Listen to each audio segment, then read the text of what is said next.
शीतल तिच्या उत्पन्नाच्या 15% रक्कम बचत करते. जर तिच्या उत्पन्नात 20% वाढ झाली आणि ती अजूनही पूर्वी इतकीच बचत करत असेल तर तिच्या खर्चात किती टक्के वाढ झाली आहे असा प्रश्न आपल्याला विचारलेला आहे. मग हा प्रश्न अगदी कमी वेळेत सोडवायचा कसा विद्यार्थी मित्रांनो, तर लक्षात घ्या. समजा शीतलचं उत्पन्न हे आपण 100 रुपये एवढं मानलं तर तिच्या उत्पन्नाच्या 15% हे काय आहे, तिची बचत आहे. मग तिची बचत किती असेल तर 100च्या 15% बरोबर किती, तर 15च होईल. म्हणजे 15 रुपये तिची काय असणार आहे, बचत. मग जर आता 15 रुपये तिची बचत असेल 100 पैकी, तर तिचा खर्च किती असणार आहे, तर 100 वजा 15 बरोबर किती, तर 85 हा तिचा खर्च असणार आहे. पुढे काय सांगितलंय की तिच्या उत्पन्नात 20% वाढ झाली. पहिले 100 रुपये तिचं उत्पन्न होतं, 100 वरती 20%ची वाढ म्हणजे किती उत्पन्न होईल, तर 120 रुपये एवढं तिचं आता सध्याचं उत्पन्न झालेलं असणार आहे. पण बचत तिची काय आहे, तर पूर्वी इतकीच आहे. पूर्वी किती बचत होती, तर 15 रुपये एवढी होती. म्हणजे आता सध्या पण तिची बचत किती असणार आहे, तर 15 एवढीच असणार आहे. मग 120 रुपये उत्पन्न असताना 15 रुपये खर्च आहे, तर बचत आहे, तर तिचा खर्च किती असणार आहे, तर 120 वजा 15 हे केलं तर आपल्याला काय मिळेल, तिचा खर्च मिळेल 105 रुपये एवढं. ओके.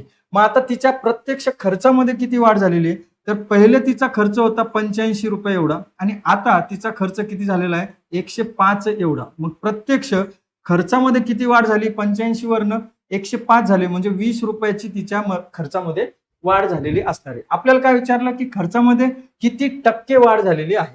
मग आता लक्षात घ्या, टक्क्यामध्ये काढायचं आहे आपल्याला, म्हणून आपण काय करणार, तर प्रत्यक्ष खर्चात किती वाढ झाली आहे, 20 रुपयाची वाढ झाली.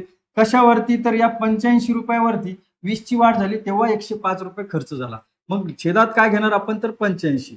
आता 85 वरती 20 ची वाढ टक्केवारीत विचारलं म्हणून गुणिले काय करणार, 100. आता इथे भाग द्या, 5चा भाग जाईल, 17 पाचे 85, तर 5 चौक 20, अंशात 4 गुणिले 100 उरले, म्हणून 4 गुणिले 100 बरोबर 400.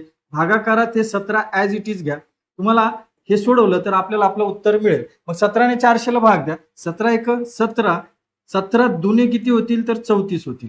मग लक्षात घ्या, 40 मधनं 34 गेले, 6 उरले, 60 बनले. 17 त्रिक किती होतील, तर 51 झाले. आता इथे 60 मधनं 51 गेले, 9 शिल्लक राहिले. 9ला 17 ने भाग जात नाही, म्हणून आपण काय करणार, इथे दशांश घेतला तर इथे शून्य घेता येतो. आता 17 ने 90 ला भाग जाईल, मग 17 एक 17, 17 पाचे 85, म्हणजेच काय, तर 23.5% एवढी तिच्या खर्चामध्ये वाढ झालेली असणार आहे. पर्याय क्रमांक 4 हे या प्रश्नाचं राईट आन्सर आहे. या पद्धतीने तुम्हाला हा प्रश्न अगदी कमी वेळेमध्ये सोडवता येतो विद्यार्थी मित्रांनो. हे जर स्पष्टीकरण समजलं असेल तर या प्रश्नाचं उत्तर कमेंट करा आणि हा व्हिडिओ आवडला असेल तर या व्हिडिओला लाईक करा, शेअर करा आणि एसबी अकॅडमी चॅनलला सबस्क्राईब करा. धन्यवाद विद्यार्थी मित्र.